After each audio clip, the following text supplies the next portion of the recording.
Let's talk about India's workforce. We're talking about a powerhouse of over 470 million people. But what does it really mean to be a worker in a country that's changing so fast? In this explainer, we're going to dig deeper than just the numbers to understand the real-life stories that shape India's economy. But before we get into all that, let's start with a really basic question. Why do we work? I mean, sure, the obvious answer is to earn a living, right? To pay the bills. But it's so much more than that, isn't it? Work gives us a sense of who we are, a connection to our community. It's about building a life, not just making money. You know, this isn't a new conversation. Over a century ago, Mahatma Gandhi brought up a point that feels, well, more relevant than ever today. What happens when progress, when technology, leaves people behind? This tension, this push and pull between new tech and the basic human need for dignified work, that's really at the heart of what we're talking about. So let's get down to it. Who do we actually count as a worker? When you hear that word, you probably picture someone in an office or a factory, but honestly, that's just a tiny piece of a much, much bigger puzzle. The official definition is anyone engaged in an economic activity. In simple terms, that's anything that contributes to the nation's economy, the GNP. And this is a really important distinction because it means we're not just talking about people getting a regular paycheck. We're also talking about the millions and millions of self-employed people who are truly the backbone of India's economy.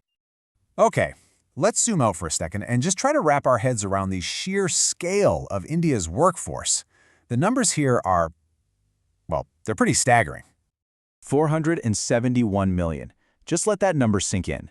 To put that into perspective, that's more than the entire population of the United States and Canada combined. This is the engine that drives the whole Indian economy. So where do all these workers live and work? Well, a full 2/3 of them are in rural India. And this is a super important point. We often focus on the booming cities, but the economic heart of India, it's still beating strongest in the countryside. Now, let's look at the gender breakdown. Officially, men make up more than 3/4 of the workforce. But, and this is a huge but, this number hides a massive, almost invisible workforce. We're talking about the millions of women who do essential, unpaid labor at home and on family farms. We're going to come back to why this is so important in a bit. So we have this massive workforce, but how are people actually employed? If we break down the different types of work, we get a much clearer picture of what job security really looks like in India, and it basically falls into 3 main categories. Let's use the construction industry to make this super clear. Okay, so the person who owns the local cement shop, they're self-employed. The laborer who gets hired for the day with no guarantee of work tomorrow, that's a casual wage laborer. They're the most vulnerable group. And the engineer on site who gets a monthly paycheck, that's your regular salaried employee. Now, the key thing to notice here is that over half, 52% of India's entire workforce is self-employed. And for men, the data is pretty straightforward. About half are self-employed, and the other half is split almost evenly between casual work and regular salaried jobs. Now, when we look at women, the picture looks similar at first, but there's a really crucial difference. While the percentage of self-employed is the same, a larger portion of women are in casual wage labor. What this means in real life is that women are more likely to be stuck in insecure, unpredictable jobs. All right, let's pan out again and look at the bigger economic story. For decades, the big idea, the national goal, was to move workers from agriculture into factories and service sector jobs. So, has that actually happened? If you go back to the early 70s, 3 out of every 4 workers were in agriculture. Fast forward to 2018, and that number has dropped to less than 1 in 2. That is a massive, massive shift. So the big question is, where did all those workers go? And this is where we run into a strange paradox. The economy itself, the GDP, is growing, but it's not creating nearly enough jobs to keep up. This phenomenon has a name: jobless growth.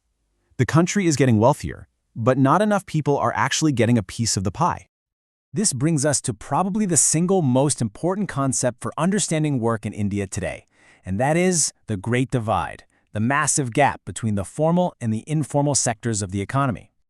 And really, the difference is like night and day. The formal sector, that's the world of stable jobs with things like social security and legal protections. The informal sector, well, that's the world of farmers, street vendors, and day laborers, all of whom live and work completely without a safety net. So what percentage of India's workforce do you think is in that unprotected, informal sector? The answer is absolutely staggering. It's 94%. Let that sink in. That means only 6% of all workers in India have the security of a formal job. That number changes everything. To really understand what this means for actual people, let's look at a case study from the city of Ahmedabad, which was once the booming heart of India's textile industry. Back in the 1980s, the city's big textile mills started closing down. And just like that, over 130,000 workers lost their jobs. And these were more than just jobs. For these families, they were a ticket to the middle class, with benefits, with security, with a future. This quote right here just says it all. A whole class of workers was thrown from the middle class into the informal sector, into poverty. This wasn't just about losing an income. It was about losing dignity, security, a whole way of life. And this is what that world looks like. These are former mill workers who once had secure factory jobs, now forced into backbreaking, low-paying work like making bricks just to survive day to day. This is the human cost of that massive shift to the informal sector.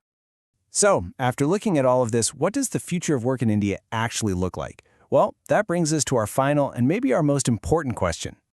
We're going to end right where we began, with a simple question. What is work? If what you do contributes to your family and to the economy, does it matter if you get a paycheck for it? We've seen how millions of women perform essential, unpaid labor every single day. Should they be invisible in our national story? As the world of work keeps changing, maybe the real question isn't just about what we do for a living, but about what we truly value as a society.